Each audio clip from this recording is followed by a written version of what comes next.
Sakit dapat diartikan sebagai kondisi fisik maupun rohani seseorang yang mengalami ketidakseimbangan.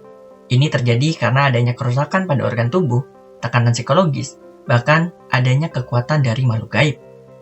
Bagaimana pengertian sakit dirumuskan akan mempengaruhi solusi untuk mengatasi penyakit tersebut. Dalam pengobatan alternatif, biasanya para juru sembuh akan menggunakan berbagai metode tergantung apa atau bagaimana penyakit tersebut. Banyak praktisi agama yang memunculkan berbagai jenis penyembuhan yang mencakup ritual penyembuhan, atau biasanya disebut dengan terapi ritual. Ini merupakan salah satu bagian terpenting dalam melakukan penyembuhan yang ditemukan di berbagai masyarakat. Prinsip yang dilakukan sama dengan metode modern, yaitu membimbing orang yang sedang sakit untuk memahami masalah dan membantunya dalam proses penyembuhan. Mulai dari sakit ringan, sakit berat, hingga sakit akut yang dianggap memiliki korelasi terhadap kekuatan dari makhluk gaib. Sistem penanganannya telah banyak ditemukan di berbagai belahan dunia, termasuk di Indonesia. Metode semacam ini lahir dari konsep yang berbeda mengenai apa itu sakit, dan cara penyembuhannya pun tergantung pada pemahaman definitif kultural yang berkenaan dengan sakit yang tengah dideritanya. Hal ini juga dirasakan oleh pria lanjut usia berumur 84 tahun yang bernama Kakek Dasikun. Kakek Dasikun telah mengalami penyakit stroke yang diderita selama 10 tahun lamanya. Segala pengobatan telah Kakek Dasikun jalani. Namun, seiring perkembangannya, Kakek Dasikun malah tidak menunjukkan progres yang bagus. Sekarang, Kakek Dasikun hanya terbaring lemas dan hanya bisa beraktivitas lewat kasur saja. Pengobatan modern telah dilakukan oleh Kakek Dasikun di awal perawatannya. Namun, hasil yang didapatkan tidak begitu memuaskan. Akhirnya, Kakek Dasikun beserta keluarga memutuskan untuk melakukan pengobatan yang berbasis tradisional. Akhirnya diketahui bahwa penyakit stroke yang dialami Kakek Dasikun diperparah dengan adanya kekuatan dari makhluk gaib di dalam tubuhnya. Memang waktu yang kita minta itu, jadi minta ibaratnya kalau seandainya bapak saya ada gitu kan, tolong minta bantuannya. Nah, orang itu kemarin udah sampai sini lagi bawa air. Nah, menceritakan bahwa bapak itu emang ada satu yang susah gitu kan, pinter ngaji juga. Pokoknya kalau di ngajiin pasti lebih pinter gitu kan. Dan mau keluarin dari sana, dia nggak mau kasar gitu kan. Di sana sebetulnya mau ngeluarin, cuman nggak mau kasar katanya gitu kan. Katanya dari Baduy, ya itunya yang masuk ke raga bapak itu orang Baduy. Penyembuhan tradisional selalu dipahami memiliki kekuatan alam yang berkolaborasi dengan manusia dengan tujuan penyembuhan.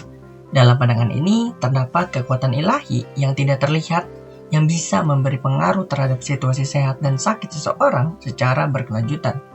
Dalam implementasi ini, dibutuhkan orang yang memiliki kebijaksanaan khusus yang nantinya bisa menyembuhkan dan memiliki kekuatan untuk berkomunikasi dengan kekuatan ilahi tersebut yang dibutuhkan sebagai bentuk dari mediasi. Nah, omnya itu ada di Malang. Dia juga bisa seperti itu, emang faktor keturunan juga.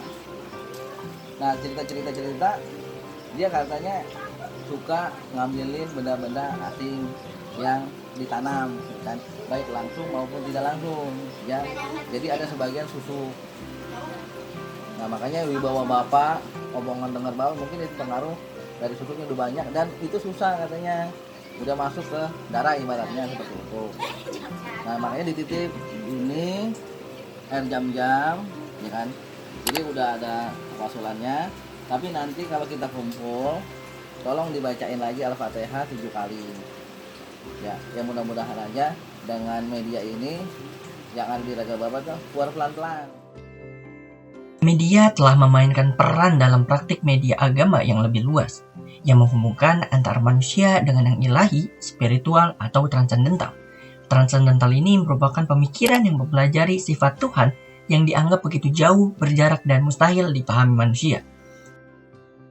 Untuk memahami bagaimana yang ilahi atau transendental dipengaruhi oleh mediasi, dibutuhkan mediator dalam menciptakan gagasan bentuk sensasional.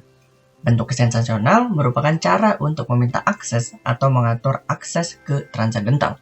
Ini bertujuan untuk penyesuaian dengan indera-indera yang ada, sehingga dapat merasakan sensasi yang spesifik dan memicu pengalaman religius dalam praktik penyembuhan ini.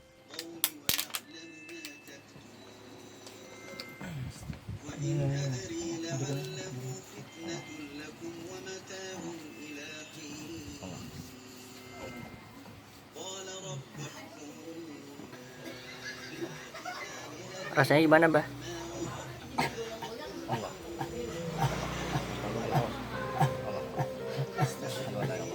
Allah.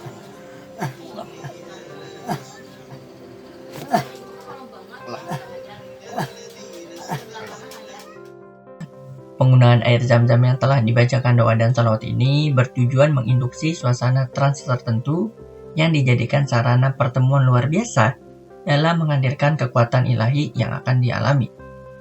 Praktik dari mediasi ini sangat mampu membangkitkan rasa kehadiran langsung yang ilahi sebagai sarana atau kekuatan bagi penyembuhan penyakit. Jadi setelah ini gimana prosesnya nanti Om ya? Ya nanti kita tunggu aja, semua itu karena Allah dah. Iya. Menurut Allah yang terbaik lah. Siap. Intinya kita semua ikhlas ya Om ya. Amin. Yang Iya, penting itu. Siap. Nah, nanti kalau sudah semuanya kayak pakaiannya nanti sudah ya nanti aja lah nanti saya ceritakan kalau sudah. Dengan demikian, mediasi menggunakan media air campuran dan ayat Al-Quran menjadi salah satu sarana penyembuhan dalam menunjukkan kekuasaan ilahi atau transendental dalam praktik pengobatan ini. Jika medium ini terus digunakan dalam pengobatan, maka hal ini dapat mengobati berbagai penyakit, karena kekuasaan ilahi telah menjelma dalam air zam-zam yang digunakan sebagai media dalam pengobatan ini. Udah sehat, Mbak? Udah sehat? Apa yang sakit? Tapi udah mendingan?